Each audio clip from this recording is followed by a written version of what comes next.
안녕하세요. 라비앙 성형외과 김상호 원장입니다.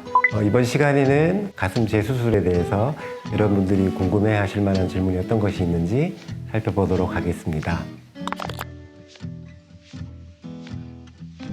가슴 수술이 아픈 수술이다라고 많이 알려져 있는 것 같습니다. 물론 이제 겨드랑이로 해서 근육 뒤에 넣는 방식으로 수술을 할 때 환자분들이 좀 고생을 많이 하시는 것 같습니다. 그렇지만 재수술은 이미 만들어져 있는 가슴 보형물이 들어가 있는 공간을 다시 재구성을 하거나 변형을 하는 그런 과정이기 때문에 거의 대부분의 경우에서 첫 번째 수술보다는 통증이 덜하다라는 말씀들을 많이 하십니다. 물론 이제 아주 특별한 경우가 있을 수는 있겠죠. 이제 유선 조직 뒤에 들어있던 보형물을 근육 뒤로 이렇게 보형물이 들어갈 공간을 바꾼다든지 이렇게 했을 때는 조금 통증이 심해지는 경우가 있기는 하겠지만 대부분의 경우에서는 첫 번째 수술보다는 오히려 통증이 덜하다는 말씀들을 많이 하십니다.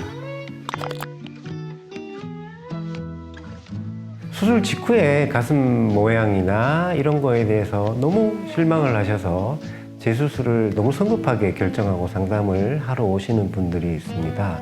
대개 가슴 수술하고 나서 석 달까지는 좀 마르고 피부가 얇으신 분들이 수술하신 경우에는 촉감이나 모양이 어색하실 수밖에 없습니다. 그래서 최소한 6개월 정도까지는 가슴의 촉감이나 모양을 경과를 보시는 것이 현명하다고 생각을 합니다.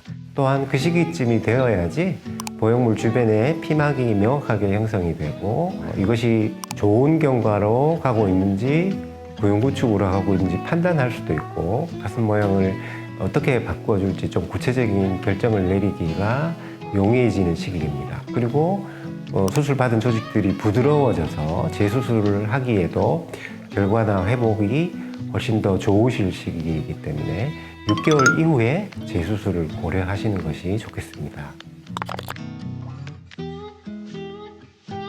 네, 아주 간단하게 보형물만 교체를 하거나 사이즈만 살짝 키운다든지 이런 경우에는 이 피막에 대한 별도의 조치가 필요 없는 경우도 있을 수는 있겠습니다. 그렇지만 이제 대개 재수술 하시는 경우가 어느 정도 구형구축이 와 있거나 아니면은 보형물이 원하지 않는 방향으로 많이 이동을 했거나 아니면 보형물이 들어가 있는 공간을 변형을 해야 되거나 이런 경우가 생기기 때문에 대개는 보형물의 일부 또는 거의 전체에 가까운 피막을 제거를 해야 되는 경우가 많습니다.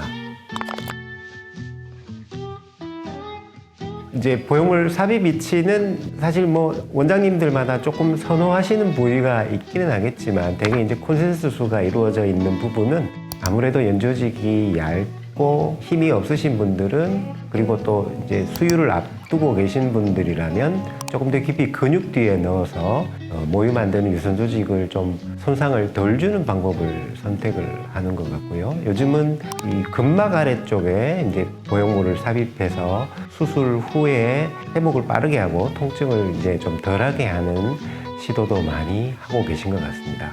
그렇지만 이게 어떤 삽입 방식이 더 유행이 되고 좋은 방법이다 이렇게는 말씀드릴 수가 없을 것 같습니다.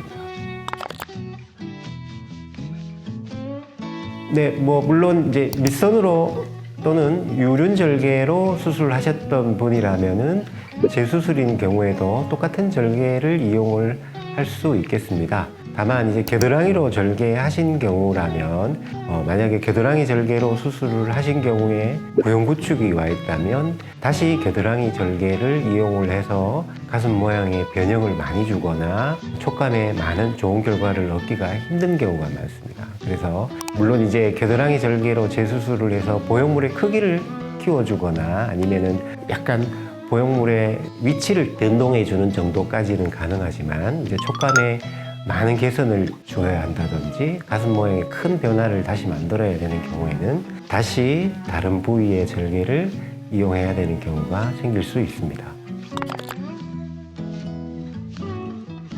사실 구형구축 예방하기 위해서 쓰는 알러지 약 계열들의 약은 원래 그 미국이나 유럽에서는 재수술을 하시는 경우에만 처방을 하는 경향인 것 같습니다. 근데 다만 이제 이렇게 동양인들에서는 서양 백인들보다는 보형물 주변에 흉터 조직이 생기는 것이 조금 더 많을 거라는 예상하에 우리나라에서는 많은 선생님들이 수술 후에 첫 번째 수술하신 분들한테도 처방을 하는 게 지금 거의 트렌드가 되어 있는 것 같습니다. 저 같은 경우에는 뭐 재수술이라고 해서 특별히 처방 기간을 더 느리지는 않습니다. 그래서 첫 번째 수술이나 재수술인 경우에는 대개 한 2개월에서 3개월 정도 알러지약 계열의 약을 구연구축 예방할 목적으로 처방을 해드립니다. 결국 피부와 연조직이 두꺼우시면은 어떤 보형물을 사용해도 무난하고 좋은 결과를 낼 수 있습니다. 문제는 이제 이 피부와 연조직이 극도로 얇은 경우가 이제 좋은 결과를 내기가 어려운 경우가 되겠죠. 그래서 최근에 많이 사용되고 있는 보형물들은 이 보형물의 쉘을 겉껍질을 얇게 만들고 충진율을 높이는 쪽으로 조금씩 변해가고 있는 것 같습니다. 이런 사항은 이렇게 인터넷을 검색해 보시면 보형물 종류에 따라서 어떤 보형물이 충진율이 높고 뭐 이런 것들을 충분히 알아보실 수 있을 거라고 생각합니다. 그래서 아무래도 충진율이 좀 높은 보형물일수록 극도로 피부나 연조직이 얇은 분들한테 좀 더 좋은 결과를 내고 리플링이나 이런 부정적인 결과들이 좀 생길 가능성이 낮다 이렇게 보실 수 있겠습니다. 오늘은 가슴 재수술에 대해서 말씀드렸습니다. 도움이 되셨으면 좋아요와 구독하기 부탁드립니다. 이상 라비앙 성형외과 김상훈 원장이었습니다. 감사합니다.